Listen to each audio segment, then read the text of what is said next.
Niggas mad because I know the cash move. Everything around me too clock. Hearing that my counterparts kind of have a coronavirus. Yeah. Hey, it's not coronavirus. Don't say that. Bruno I can't call into work sick. Bruno passed it on to me from his place, so I kind of got it from him. So we're just recovering, man. Yeah, Did you guys kiss? Is that how you got it? Exactly. And I drew inspiration from you and Mario a long time back. So I'm just on the. You're solo, man. That's it. All right, let's get to the goddamn point. Yeah. Juventus game postponed until apparently May 13.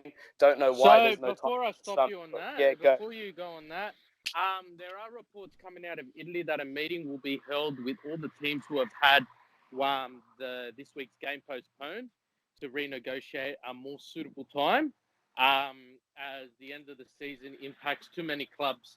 And so they may be looking to do it next week after the 14-day ban has ended. Well, I heard it's all 20 clubs. They said it's all 20 clubs, and apparently there's a lot of talk of Calciopoli 2.0. Oh, well, that's it's not Calciopoli, it's Calcio Corona. Okay. So we've got to come up with a different name, you guys. But just quickly before we go to the coronavirus talk and all of the shit in the Serie A, one of the bigger name players in this Serie A goes by the name of Cristiano Ronaldo. Now, this morning I watched the El Clasico. Now, if I was a Juventus fan, I'd be fucking fuming if I saw my star player at another game cheering another club on, who you never know, they could meet up in the Champions League at some point. Not only was he at the game, apparently he went into the Real Madrid dressing room at halftime and gave a goddamn team talk. Cristiano Ronaldo went to Madrid to watch the Madrid versus Barcelona game, went into his former club's dressing room and gave a team talk. Bro, I don't know why more Juventus fans aren't talking about this. Yeah, like, I swear, if that was, even if, all the Icardi supporters, if he was to go do that, we saw what the Curva did when it came to him saying shit about them in a fucking book. Now, imagine what they would have done if they would have seen him go to another team's match and egg them on and cheer them on and all of that shit. I don't know. It just does not sit well with me at all. You in general, what's your take on the whole delayed scenario? I mean, just for context, everybody listening. Christian Rivas went to Milan last week to watch the Inter Sampdoria game and had to come home without watching the fixture. This is adding to the real good luck that Christian Rivas has brought Inter in the recent past, attending the PSV game and whatnot. Christian Rivas, you must know more than I do, surely. Yo, so when I tell you it kind of got a little scary on Sunday, it did. Like, you've seen those post-apocalyptic movies and all that, like where the city is completely empty, it's dead, there's nothing going on. Yo, that's exactly how it was that night. Like, you could literally probably hear crickets chirp throughout the city. It was crazy. Yeah, like, I was out. I literally woke up that morning. I was supposed to meet up with fucking Cordoba, and that didn't happen. But I still went to the stadium just to go get a picture of that sign where it says no game was going to be played, just to have it. So, later on in the future, I could be like, yo, I was in the epicenter of an epidemic breakout. Like when a pandemic broke out, I was there. And I was literally down in Duomo after that, buying some shoes for my girl and all that, trying to be a nice guy here and there. And they started talking about, like, yo, they're shutting the city down. They're shutting the city down. I'm just like, all right, whatever. Like, I don't care. I'm going to go back to Sesto. I get on the train. I'm going back to Sesto San Giovanni. I'm getting texts from my family out there. And they're like, yo, like, how far are you from the house? I was like, I'm like 5 stops. They're like, oh, they're talking about shutting the city down. We're at the market. Like, everybody's going crazy. Yo, when I tell you, the government made that pandemic look like it was something legit. They had everybody in panic mode. Like I was seeing videos of some of the little centers in Sesto San Giovanni where they were having alarms going off with the announcements talking about everybody got to go. They're going to quarantine the city. It was just crazy. It was one of those like once in a lifetime type things. Like I'm over there. I was supposed to be there till Tuesday, and I was like, oh fuck no. Like I even hit up the U.S. consulate and was like, yo, I'm in Milan just to let you know in case they do shut the city down. I'm gonna need to be evacuated out of here, just like they were doing in China. And they're like, man, don't even worry about it. Like it's an hour away, like just be precautious, clean your hands, have good hygiene, be very careful of who you interact yourself with. And if you can, get out as soon as you can. So the very next morning, I flew out of Milan. I left Monday instead of Tuesday. But yeah, it was one of those things. Like it's something that I'm gonna remember. Like I got the ticket and I was like, I'm probably gonna keep this for the rest of my life, just as a remembrance of what happened. Like I don't think I've ever been in a situation like that. And I can only imagine what the people were going through in China when they started sealing them in. Like I've seen videos and documentaries on this where the government's going and welding doors shut so nobody can leave the apartment complexes. Like I can only imagine what it must be like for them. I was at least able to like get out. Like Monday morning, it seemed like everything had gone back to normal in the city, honestly. Look, let's put some context into it too, right? It was well known coronavirus is, could be deadly and all of that. But Italy on the Sunday morning went from 0 cases to 215, and all from the northern part of the country.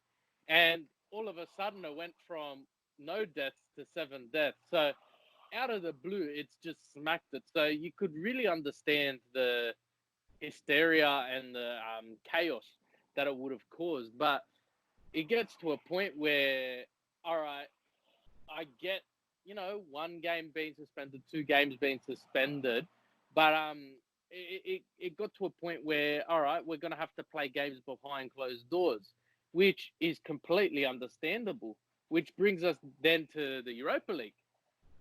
Now, I don't know if you boys watched it, but did you see that Europa League game? I felt numb watching it. There was no crowd. I really enjoyed the theme music and the commentator still reading out the players and stuff like that, even though there were no fans. I thought it was absolutely hilarious. I was laughing full fits of laughter in my car, Bruno. I'm like, what's the point, lad?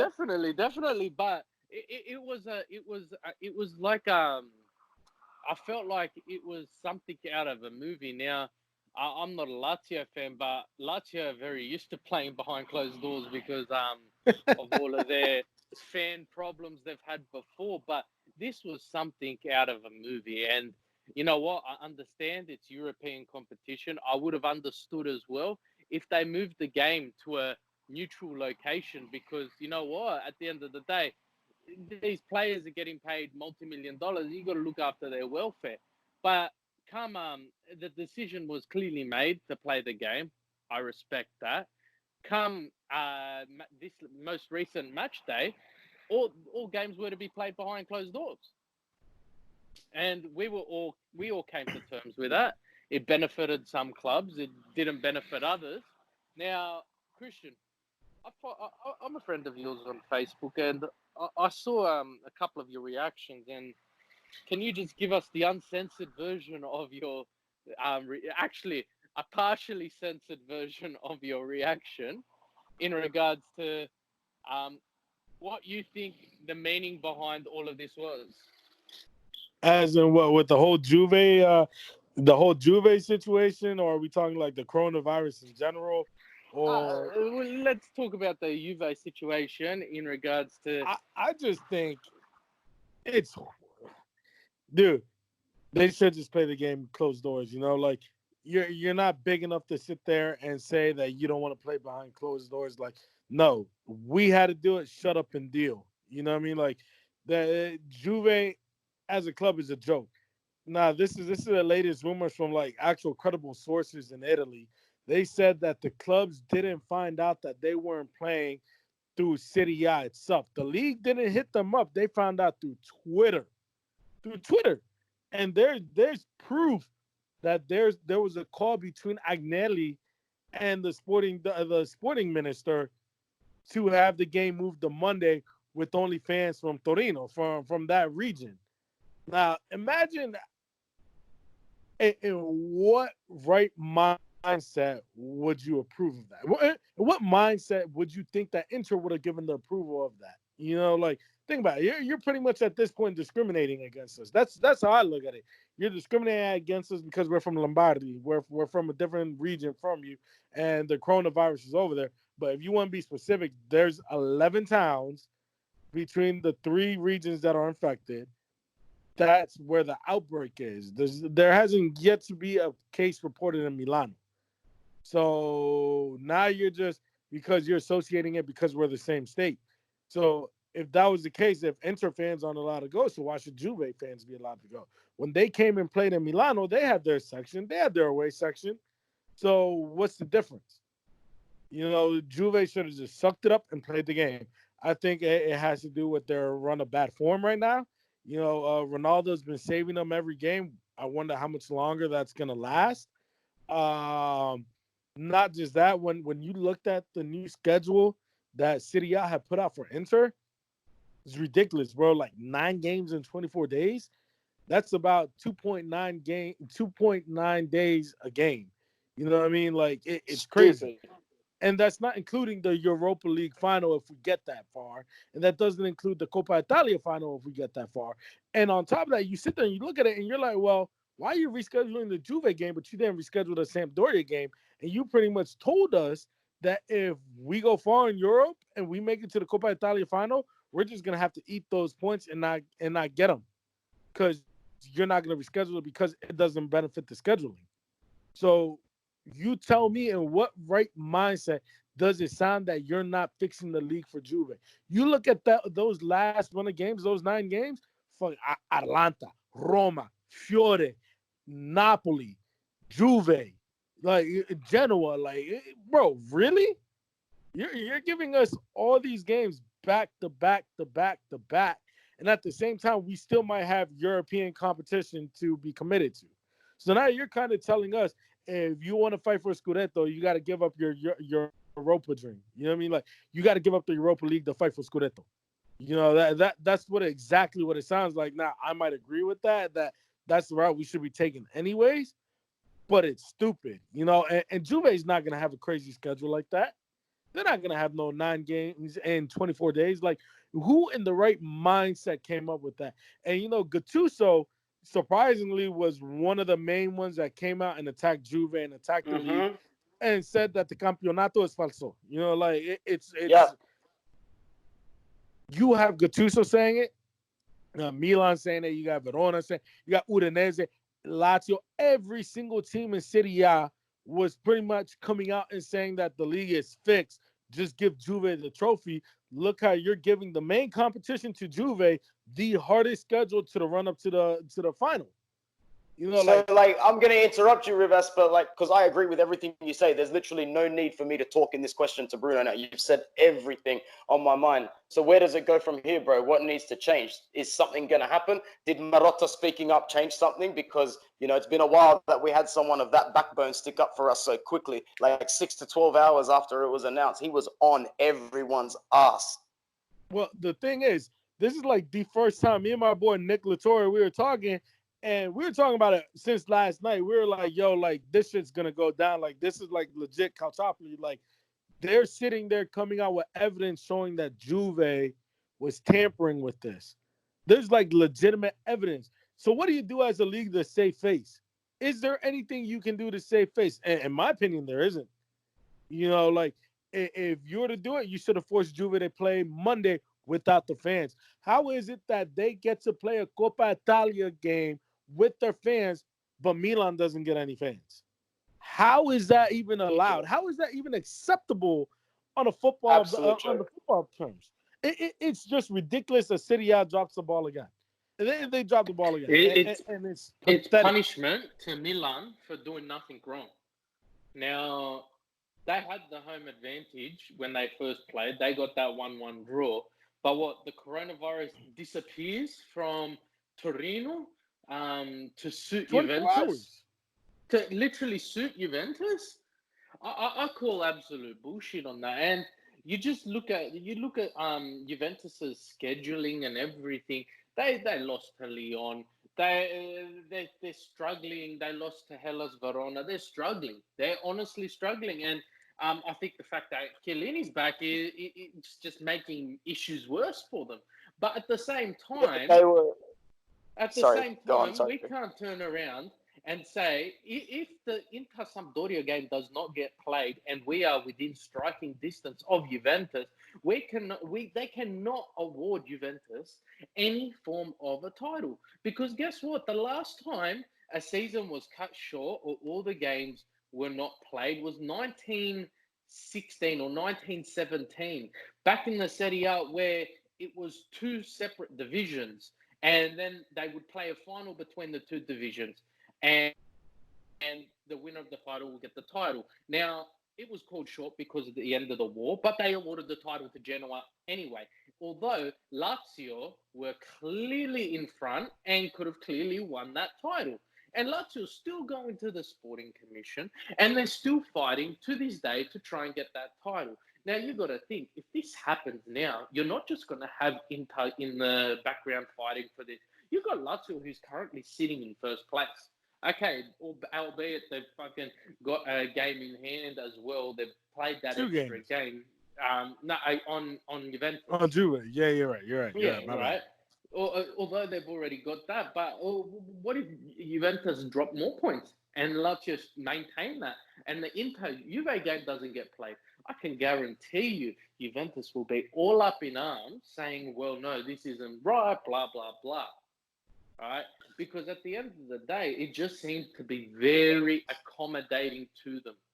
It seems like the Serie A has knocked on the doors in Torino and said, look, this is the situation. What do you want us to do? Right? And it can't happen like that. And I have never, in my time of watching the Serie A, I've been on this earth for 28 years. And in all 28 years, I have never seen a unification between 19 of the top 20 Serie A teams. I have never seen all 19 teams up against one team. Just giving it to them. Because it's absolute bullshit. It is honestly bullshit. And you know what? They should make it, okay, we will play the game in May, whatever the date will be. But it will still be behind closed doors because guess what? That was what was agreed upon. And then you'll see Juventus all up in arms. As Rivas said, Serie A drops the ball once again like it does best 2-3 times a year. No matter what, something has to happen in this league. And you have spokespeople for Napoli coming out saying, let's postpone the Coppa Italia. Napoli have a 1-0 away lead in the Coppa Italia. They don't want to postpone shit for nobody, but even they are using common sense and saying, postpone the Coppa Italia. We'll revisit the Coppa Italia when we need to visit the Coppa Italia. Let's focus on the Campionato. It makes sense. It is not in Napoli's interest to postpone the Coppa Italia. They've got the upper hand on us. They're just using common sense.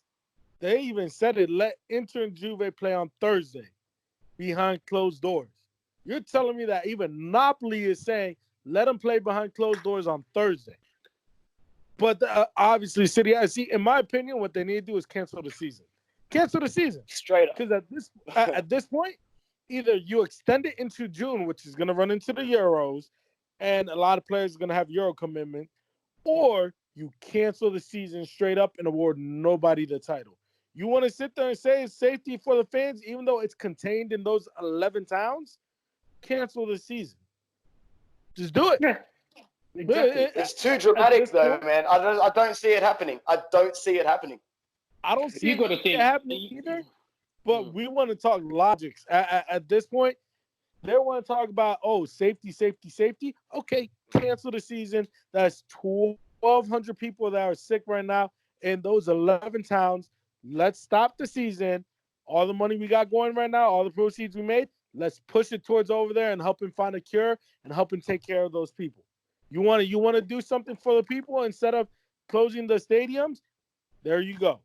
But it's not going to happen because now you're just being there's too nice. There's a team in turn that wants to get their pockets back. Okay, now, before we go further, Juventus was saying our fans are safe. It's the Inter fans, it's the Milan fans. They're the ones who shouldn't be allowed into the stadium. But I'm pretty sure I read an article this morning that Cristiano Ronaldo trained with the under-23s team, who now have 3 cases of coronavirus within their team. Yeah. That's what I saw this morning. That the under-23 squad is now being tested for coronavirus fears. Now, how does that make sense? If they're apparently safe, they're safe. They're immune to it apparently, because you know what? They're Juventus. They're immune to a lot of things in the Serie A. Right? Yeah. So, in the larger scheme of things, you've got Gattuso. He is one of the most influential players who ever played for Milan, right? He hated Inter with a passion, but his logic, even with that hate, and you know what? I don't think I've rarely seen Gattuso without hate in his eyes, whether he's been a manager or a player. He was one of those, I call him a pit bull on the field, right? Now, he's even come out and defended Inter Milan stance. Out of all people. But it's not just that, it's the rest of the Serie A. Now, it doesn't make sense for the Serie A in general. Like, we're all in agreement here that the Serie A has dropped the ball again. But it doesn't make sense that in the Serie A in general has turned around and said, we'll ignore 19 teams and their fan bases and their perspective and their opinion, because you know what? Juventus is all that matters. That's what it looks like to me. Yeah, but this is where the next part of my question comes from. Is not what we touched on yet. We're all in agreement, all 3 of us and everybody else in the world. Something's wrong here. So what's going to be done about it? Like, is anyone going to fix it? Is anyone going to stand up? Nothing. What has ever been done about it? Like, we're recording this podcast very much in limbo of a decision. Like, the news is very fresh, and in 8 hours we could hear something, in 12 hours we could hear something else. But still, I just don't see. I can't come up with a solution in my head. I don't know what's going to happen. If the cold hard facts weren't presented in 2006 and there was no way of avoiding it, the Serie A wouldn't have done anything in regards to Juventus. But guess what? It was a higher body who got involved, because it impacted European competitions as well. Now, the Serie A will always do nothing about it because they're that type of organisation, right? They apparently the rest of the league have to kiss the feet of Juventus. Why? Okay, they might have been the most successful club in Italy at the moment, but I'm Italian through and through, and I love my country, all of that. But guess what? There hasn't been any competition in Italy for the last 10 years at all. And it's quite evident because Juventus has done sweet fuck all outside of Italy. They've struggled no matter what they've done. So it does not make sense to me at all. Now, if the Serie A was to take a hard stance in regards to stopping the season, right? You would see the Premier League considering it. You'd see La Liga considering it. You will see France, Germany, all of them considering it. Because you got to think, they stopped the season, okay, right? But then next year's European competition qualification, what happens there? Well, you award it to the top teams who were sitting where they are. But then you got the argument, well, Juventus was first, so they should have the title. So cancelling the season, is that the right answer? I don't think so, because you can't determine who gets what. You can, but you can't leave the title vacant like in 2004. Nobody has that title. Leave the title vacant. The same exact way they handled that, where the top 4 teams that would have went through for Champions League in 2006, you handle it the same way. You know, there's no title. Title stays vacant.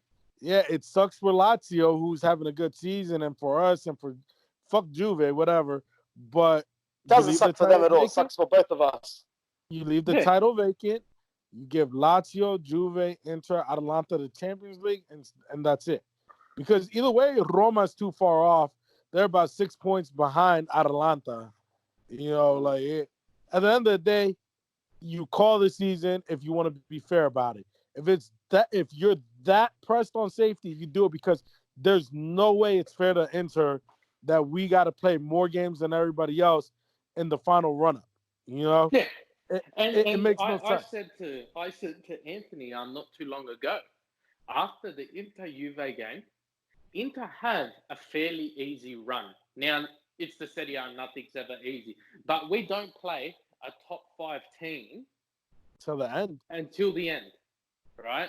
Our last game is the last time, the first time we'll play a top 5 team, unless Roma are 5th. So third last and last game, right? Until then, we've got 1,000,000 points we can collect, and we did it the first time round this year. So it was in Conte's plan, right? Because you've got to think, Conte doesn't think about tomorrow. Conte started this job with Inter Milan, and he was thinking about the end of the 2020 season. How are we going to attack it? How are we going to How are we going to optimize our chances in all possible competitions to get the best possible result? He didn't look at who we're playing Sunday. All right, yeah, we'll do this. He is one of the most technical coaches in the sense of he never thinks, one day at a time. He's 10 steps ahead. And when you've got a president, when you've got an owner like Zane, who is supporting the club like we have not seen in a very long time, and a president like Marotta, right? They planned all this. They know what's coming. They know how to approach it. You can't just go throw a spanner in the works because guess what? Juve might have the title wrapped up by then. Right? Because I can guarantee you, if Juventus are in the Champions League final by some miracle, they will, they'll cry about playing Inter right before. They've already cried once. Why wouldn't they cry again? Literally. Because the Serie A will go there and they'll wipe the tears off Juventus's face and say, everything's going to be all right. We're going to fix this for you. Because that's what the Serie A do. My thing is this. I really want whoever, because they said that there was proof that Agnelli had that conversation with the sports minister that made change the schedule and cancel the game and everything. They try to, the thing that was the most ridiculous thing was they said we offered Inter to play on Monday with Juve fans but no fans from Inter. How stupid do you think Inter would be to accept those terms? We accepted the terms of play behind closed doors. It is what it is. We had to do it in Europa. How stupid do you think we would be to accept that? Let them have their fans, but we can't have our fans because we're from Lombardy. Like, how stupid can you be? No, really. Like, you sit there and you hear this shit, and you're just like, yo, is this guy retarded? Like, what's going on in his head? Like, you really thought that we were going to agree to that? Like, get out of here, dude. And the thing was 100%. That we also knew we had the Coppa Italia game coming up, and Milan would have to play them on Wednesday. And, of course, Juve would cry about it and get the game flexed again. So not only are you changing one game, you're changing 2 games. And what world is that logical? Like, let's all just change our daily lives just to get this done, just to make Juve happy. And listen, I was pretty pissed off about missing the Samp game. Like, I was in there talking my shit saying who had the bright-ass idea to eat bat stew, but we're not even going to get into that. But let's be serious, dude. Do you not know, luckily, I don't pay for my flights. I work for the airline. I don't got to pay for it. I have a place to stay, so it was free. And I got my ticket for the game for free. So luckily, I wasn't one of those people that probably from Russia or from England for friends, because I met a guy from England outside the stadium, and he came just to experience the game after he saw the Derby, and he was like, I'm gonna stay here for this game and for the Europa game. Now think about it, these people paid their money. They bought the tickets. They got hotels for the week. They got airfares. Now, let's go into the whole thing about Juve now. So you got Inter fans that probably flew in to go with the Curva or go with whoever to go sit in the away section and watch the game. So you think it's fair that people from Inter aren't allowed to go watch the game? They paid all their money to fly into Milan, to fly into wherever they got to go, just to go watch the game. But Juve fans, oh God, they're the only ones allowed to be at the stadium because it's Juve. So what right mind did the league think it was smart to move it from Sunday to Monday? Jeez, these people might have flights to go back home Monday. So now you're telling them to pay $300 to change their itinerary to a Tuesday just to make Juventus happy. Where does that make any sense? I think the whole focal point of this pod is that it doesn't make any sense, man. The interests are here are only suited to one organization. But at the end of the day, we're going to have to move on and focus on the next fixture ahead, which at the moment still looks like it is Napoli. Before we do that, Anthony, I just got one last point, right? Because I'm the last person to talk about conspiracies in the Serie A because I like to shut them down. But most of the time, I keep my mouth shut. But it's too obvious here. Now, this time last week, Inter released a statement stating that any fan, both home and away, who did purchase a ticket will receive a complete and full refund for their troubles. Literally half an hour later, Juventus turned around and said, we will not be offering refunds for the tickets to whoever bought. So in my mind, I'm thinking, well, if they were so confident that they're not going to offer refunds for a service they're not providing, maybe they had something already going on in the background. Saying, well, we won't refund them because then they're just going to buy tickets to come to our game because we're not going to play it on the Monday. All right? I think there's a bigger picture here, and it didn't just happen on Sunday where they're like, okay, yeah, we're going to push the game back to suit the whole league, blah, blah, blah. I feel like it's been going on for a week because I said this a week ago. Watch the game get postponed because Juventus isn't offering any refunds. And you can't really do that. I'm pretty sure that's illegal. 3.1 million euros is how much Juve would have to pay back to all its fans. And the thing that kind of has me confused on how retarded Juventus fans are, not a single one of their fans complain about none of them getting their money back. 100%. Not a single fan. Not a single one said anything about them not getting their money back. And I'm going to tell you this. I was looking at ticket prices for the Derby, even though I know I wasn't going to pay that price because we were trying to go have an Interclub DC trip over there for the Derby. And this would be like one of the only times I'd ever have to pay that price. A ticket for the Milan Derby was 380 euros. All right. So imagine how much Juve was charging for the Derby d'Italia with everything to play for, with the Scudetto up in the air. How much do you think they were selling those tickets for? Too much. Way too much. Think about it, though. Their stadium only holds 3.7 million euros to be lost. Maybe there's something else in the background again, financial fair play, and they can't afford to not give that money, keep that money, sorry. Well, they're minus 50 mil right now in financial fair play. Who's breathing down their necks? No, minus 47 because they've got 3 million in their back pocket still. You see, this is what I mean, and this is where we're going to close off on. I'm done with the questions, boys. I'm seriously done with the questions. I want answers, and I want them soon because we're too competitive now. We're too competitive now to just say, fuck it, like we did under Spalletti, like we did under Mazzarri, Mancini, when we were still flirting with 3rd, 4th, 5th, 6th, 7th, 8th. We're competitive now. So we need answers. We can't tolerate it anymore. But it's been very good to air our grievances together. But what I really, really wanted to talk about towards the end of this podcast was something more logistical. Talk about our Europa League qualification into the round of 16. Talk a little bit about the performance of the ragazzi behind closed doors. Talk a little bit about our boy Alexis Sanchez, because I got 3 like-minded Alexis Sanchez boys on this podcast. So First of all, decent second leg against Ludogorets. Behind closed doors, as I said, I think it was very funny that you could hear the announcer doing the player names and numbers. It was so funny that even the Inter boys, when they were training, Diego Godin was clapping to nobody in the fans. He was jumping and clapping. I thought it was pretty funny. And Lukaku scores one of the most troll goals you'll ever see in an Inter jersey. But hey, right place, right time for him again. That's 24 for the season. So, Christian, first of all, your reaction to Ludogorets. We're in the round of 16 against Getafe, 5th place in Spain, having a good season. But you know what? It's looking like if we take this competition seriously, we might be able to get to the final, man. Yeah, I mean, I think if we take it serious, we should get to the final. Getafe is still a good club.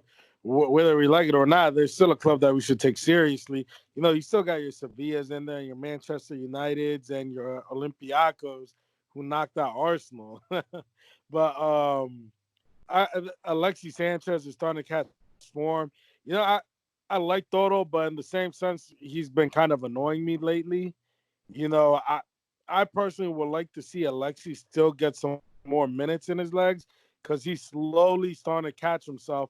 And if we get an informed Alexis, man, that's pretty dangerous. And, you know, especially with all these transfer rumors about Toro going to Spain, hey, they want to come pay that money, go ahead. I'm not even mad at it. Take them, whatever. Yeah, fair enough. Bruno, your thoughts? Look, I'm the second game of the fixture. I think it really did please me. We were down, but then we came back and struck back twice. You know, you even called the Lukaku assisted his own goal. It was beautiful. It's something you'd score on FIFA, to be honest. But in saying that, I think overall the performance was great. We went out, we did what we had to do with a very slimline team. He rested a lot of players. He chose not to play certain players, get some people slowly back into the gist of things. But he also fielded the squad he fielded with the anticipation that he needed to be at 100,000% come Monday to face Juve. So I think there would have been a bit of frustration in Conte's end because he would have experimented a bit more, knowing he didn't have to risk anything come Monday. Getafe, I'm not upset. I think it's a great draw.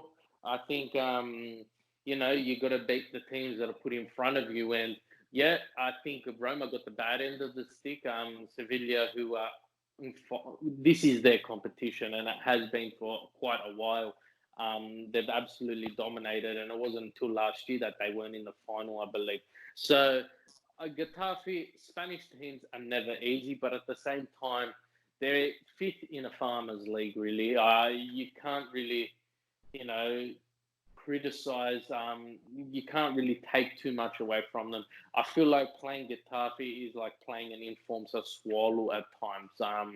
So I'm not too. If we can't beat them, we don't deserve to be there. But at the same time, it's exciting. It's really good, and I'm really excited. And I'm actually more excited to see the squad which we field against Napoli come this week if the fixture That game's does canceled. get played. It's cancelled? Yeah, it's canned.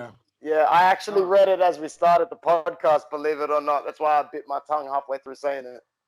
Okay. Well, then, look, who we got potentially next weekend now? Sassuolo. We got that canceled too. Watch. And from what I'm hearing is that if they try that, we're supposed to protest that game and say, if we don't get our fans, we're not playing.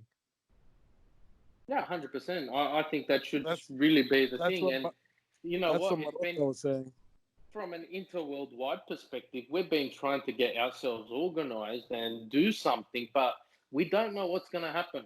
It's been changing too much, right? And it's really starting to fucking piss me off. Now, you look at the league.